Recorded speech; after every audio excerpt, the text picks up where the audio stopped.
আসসালামু আলাইকুম। আসলে খুবই একটা খুশির সংবাদ যে আজকে আমাদের ৩ জন শিক্ষার্থী জাপানে এম্বাসি থেকে উম, ভিসা পেয়ে আজকে হচ্ছে হাতে ভিসা নিয়ে আসছে জাপানে জুলাই সেশনের। তো খুবই আনন্দ লাগতেছে। একটা বড় বিষয় হচ্ছে ওদেরকে নিয়ে আমার এত আনন্দ লাগতেছে না, কারণ জানি যে ওরা 2 জন ভিসা পাবে। হ্যাঁ, বাকিরা ইনশাল্লাহ ভিসা পাবে, কিন্তু অরিনিয়া এবং হচ্ছে আরেকজন আছে, অরিনিয়া খুবই টেনশনে ছিলাম। তো আলহামদুলিল্লাহ আজকে ও জাপান এম্বাসি থেকে ইন্টারভিউ দিয়ে ভিসা পাইছে। আসলে আমার কাছে খুবই আনন্দ লাগতেছে, কেননা ওর বিষয়টা আমার কাছে খুবই ইয়া লাগতেছে। তোমার কাছে আসলে কেমন লাগতেছে যে এম্বাসিতে ইন্টারভিউ দিয়ে আজকে ভিসা পাইছে? তোমার কাছে কেমন লাগতেছে? জি, আলহামদুলিল্লাহ আমার কাছে অনেক খুশি লাগছে যে এমবাসিতে ইন্টারভিউ দেওয়াটা অনেক টাফ মনে করে অনেকজন, কিন্তু আমাদেরকে যে পরিমাণ স্যাররা সাহায্য করছে, কুরবানির বন্ধের মধ্যেও আমাদেরকে স্যাররা টাইম দিছে, আমাদেরকে এমবাসি ক্লাস করাইছে অনলাইনে, তারপর অনেক সাহায্য করছে যারা যারা ছিল স্যাররা, এর জন্য অতটাও আমাদের অসুবিধা হয় নাই। আচ্ছা, তোমার কাছে আমি একটা জিনিস জানতে চাই, যারা হচ্ছে সামনে এম্বাসি ফেস করবে বা হচ্ছে নাটে অনলি ফর নাট টেস্ট আছে, তোমার নাট টেস্টে কত ছিল যদি একটু বলতে। আমার নাট টেস্টে 140 ছিল। তোমার 140 ছিল। আপনারা তো বুঝতে পারছেন যে নাট টেস্টে 140 থাকার পরেও কিন্তু তার ইন্টারভিউ হয়েছে। তো এই যে হচ্ছে তোমাকে আসলে ইন্টারভিউটা কেমন নিছে বা কি কি প্রশ্ন করছে যদি একটু বলতা, যাতে যারা সামনে ইন্টারভিউ দিবে জুলাই সেশনে তাদের জন্য যাতে সুবিধা হয়। প্রথমে আমাকে নেওয়ার পর আমরা 5 জন ছিলাম, আমার সাথে আরেকজন আছে আমার বন্ধু।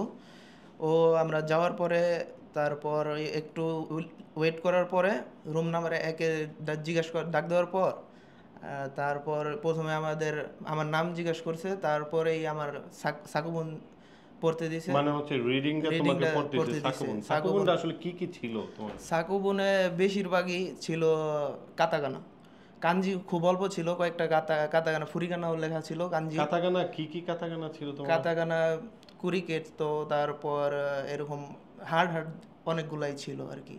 এখন অতটা তোমার কি মনে আছে কিনা কিছু? মনে আছে কুরিকেট, তো তারপর সাক্কা এইসব আর কি, খেলাধুলার মানে বেশি। খেলাধুলা নিয়ে হচ্ছে হ্যাঁ, মূলত ইয়াটা করছে। কাঞ্জি কি কি ছিল কি মনে আছে?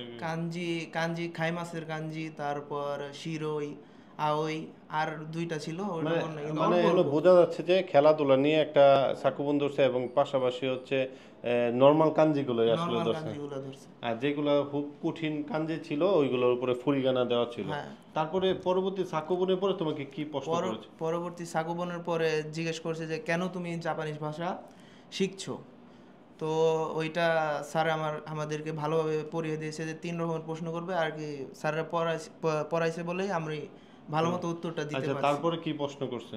তারপরে পছন্দের 2-3টা জিনিস জিজ্ঞেস করছে, তারপরে শেষ দিয়ে দিয়েছে আর কি, যে অত। ওয়ারিমাস। ওয়ারিমাস, হাই। আচ্ছা, এই থ্যাংক ইউ যে ভেরি মাচ। আলহামদুলিল্লাহ, মানে হচ্ছে তোমার জন্য আসলে যখন ইন্টারভিউ ডেট আসছে আমার নিজের কাছে মানে হচ্ছে কেমন জানি একটা ইয়ে হয়ে গেলো, যে আমরা তো চিন্তা করছিলাম যে নাটে 140 পাইছে, আসলে ইন্টারভিউ নিবে। এর কারণ হচ্ছে আমাদের যতজন স্টুডেন্ট আছে এর মধ্যে 3 জনের তোমাদের হচ্ছে শুধু অনলি নাট টেস্ট আছে। তো তোমাদের নিয়ে মানে তোমার এবং আরেকজন নিয়ে আমি এত চিন্তা করি নাই, কারণ হচ্ছে তোমাদের মার্ক বেশি আছে। তো আমি মনে করছি যে সেই সুবাদে তোমাদের ইয়ে হবে না। তারপরে আলহামদুলিল্লাহ একটা সময় পাইছি যে 11 তারিখ তোমাদের ইন্টারভিউ হয়েছে।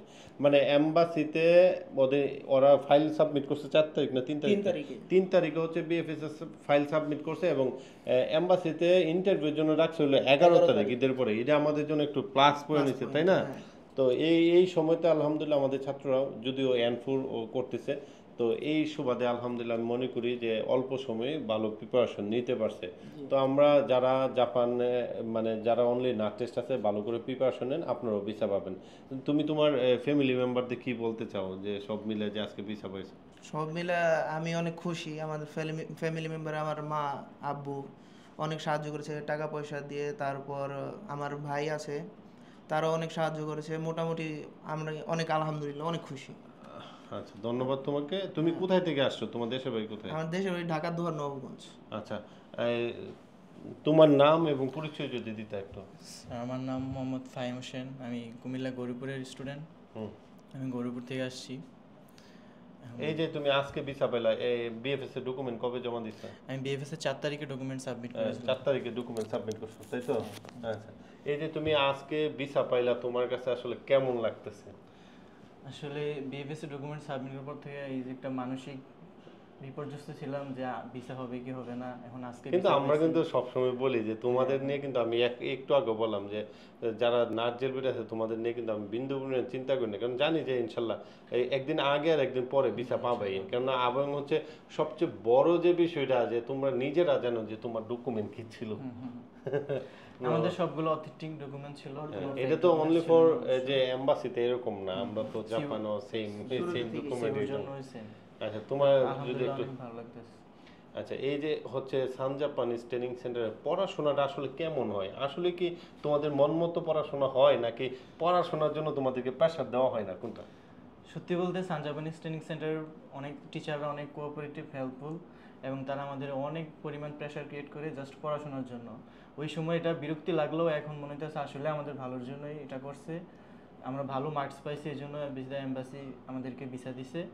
এখন সান জাপানিজ ট্রেনিং সেন্টার আমি বলবো যে বেস্ট পড়াশোনার দিক থেকে এবং ফাইল প্রসেসিংয়ের দিক থেকে, কারণ যেহেতু তারা অথেন্টিক ডকুমেন্টস নিয়ে সব কাজ করে, আমার মতে বেস্ট। দেখেন আমি ওর কথার মধ্যে দিয়ে আমি একটু কথা অ্যাড করতে চাই, কারণ হচ্ছে আমাদের কিন্তু বিগত সাল থেকে এই সাল পর্যন্ত আমাদের 10 জনের সিইও মিস হয়েছে। হ্যাঁ, তো এই 10 জনে কিন্তু ওয়ান কাইন্ড অফ নিজের দোষে সিইও মিস হয়েছে, কারণ হচ্ছে অনেকে টাকা উইথড্র করে ফেলছে। তো এটা আমাদের কোনো কিছু করার নাই। এবং আমি আরেকটা জিনিস, অনেকেই আসলে আমাদের স্টুডেন্ট যারা আছে, বিশেষ করে আমাদের সান জাপানি স্টুডেন্ট, তাদেরকে আমি বলতে চাই, অনেকেই হয়তো বা একটু মানে অনেক স্টেজ নাও যে হচ্ছে স্যাররা কেন এত পেশা দিচ্ছে। আসলে তোমাদের ভালোর জন্য, তোমাদের বড় ভাই যারা এখন জাপান যাচ্ছে বা অলরেডি গেছে তারা বুঝতে পারে আসলে কেন আমরা এত পেশা দিচ্ছি। প্রত্যেকটা স্টুডেন্টকে অ্যানফোর করানো কেন করাচ্ছে, কারণ হচ্ছে জাপান যাওয়ার পর তুমি কিন্তু এটা বেশি ফেস করবা। হয়তো তুমি এখনো জানো না, কিন্তু আমরা জানি যে আসলেই তোমার পরবর্তী স্টেপটা কি হবে। তো তোমাকে অনেক অনেক ধন্যবাদ, যে আলহামদুলিল্লাহ আল্লাহ কাছে শুক্রিয়া যে আলহামদুলিল্লাহ। ভিসা পাইছো। আচ্ছা পরবর্তীতে তোমার কাছ থেকে আমি জেনে নিব যে তোমার কাছে কেমন লাগতেছে যে আজকে তুমি ভিসা পাইলা। স্যার আলহামদুলিল্লাহ ভালো লাগতেছে। তুমি যে তোমার পরিচয় দিতা যে আমার নাম রাকিব হাসান, আমি দাউদকান্দি থেকে আসছি, আচ্ছা তুমি যে এই যে আজকে ভিসা পাইলা, জাপানে কোন শহরে ভিসা পাইছো? কোবে শহরে। আচ্ছা তোমার কাছে এখন কেমন লাগতেছে যে এই যে হচ্ছে আলহামদুলিল্লাহ দীর্ঘদিন আলহামদুলিল্লাহ স্যার, এক জাপানের বছর সাথে পড়াশোনা করছি আপনাদের এখানে। এখন আপনাদের এখানে পড়াশোনা করে নার্জেল পিটি পাস করে তারপরে আপনাদের মাধ্যমে ফাইল জমা দিয়ে এখন আলহামদুলিল্লাহ ভিসা আচ্ছা পাইছি। তোমার কাছে আমি আরেকটা মানে একটা প্রশ্ন করতে চাই, যেটা হলো কেন তোমরা এত আগে দাঁড়াইতে পারছো বিএফএস এ, যেটা হলো স্যার, অনেকে এখন তো অনেকে তো চিন্তাই করতে পারে নাই। তা আসলে কেন তোমরা এত আগে আগে বিএফএস এ তোমরা দাঁড়াইতে স্যার পারো? আমাদের আগে থেকে স্যার আপনারা সবকিছু প্রস্তুতি নিয়ে রাখছেন, আমাদের ব্যাংক ডকুমেন্ট, তারপরে কেন যেহেতু ব্যাংকে তোমরা কি আমরা পরে রেডি করছি না স্যার, নাকি আমাদের হচ্ছে অনেক আগে স্যার, আপনার আমার 2-3 মাস আগে থেকে, 4-5 মাস নাকি আগে হচ্ছে থেকে। তুমি জাপান ইমিগ্রেশনে কোন ব্যাংক জমা দিছো?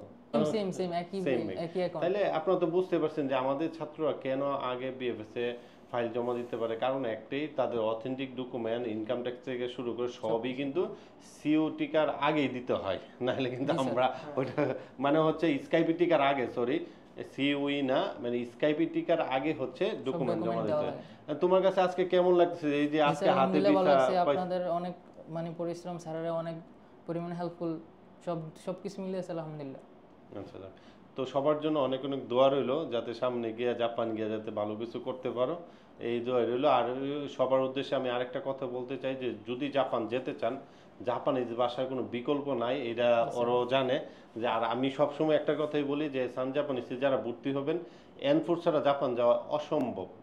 এবং ইভেন কি আমরা এই সেশনও, জুলাই সেশনও এরকম একজনকে আমরা অলরেডি ডিসকোয়ালিফাইড করছি, মানে যারা এনফোর করে না।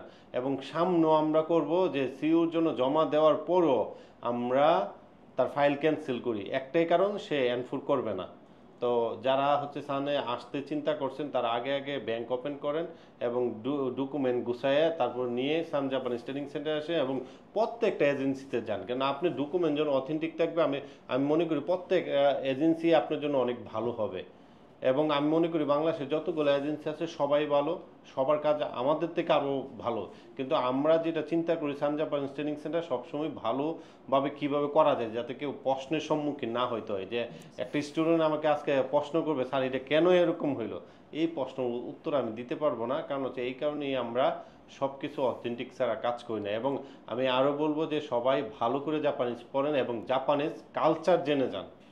জাপানে যে কিভাবে চলতে হবে, জাপান গিয়ে কিভাবে আপনি রাস্তাঘাট পার হইতে হবে, এবং জাপানে ময়লা কিভাবে ফালাইতে হয়, ময়লার মানে কোন ময়লা কিভাবে কিবারে ফালাইতে হয়, এবং হচ্ছে চপস্টিকের ব্যবহার জানেন কিনা, সব মিলিয়ে সবকিছু শিখে তারপর জাপান যান। আমি মনে করি তাইলে আপনার জন্য জাপান অনেক সুন্দর হবে এবং জাপান আপনার জন্য সহজ হবে। নাইলে হঠাৎ জাপানে যাওয়ার পরে আপনার জন্য অনেক কঠিন হয়ে যাবে। জি, ভালো থাকবেন, সুস্থ থাকবেন। আসসালামু আলাইকুম।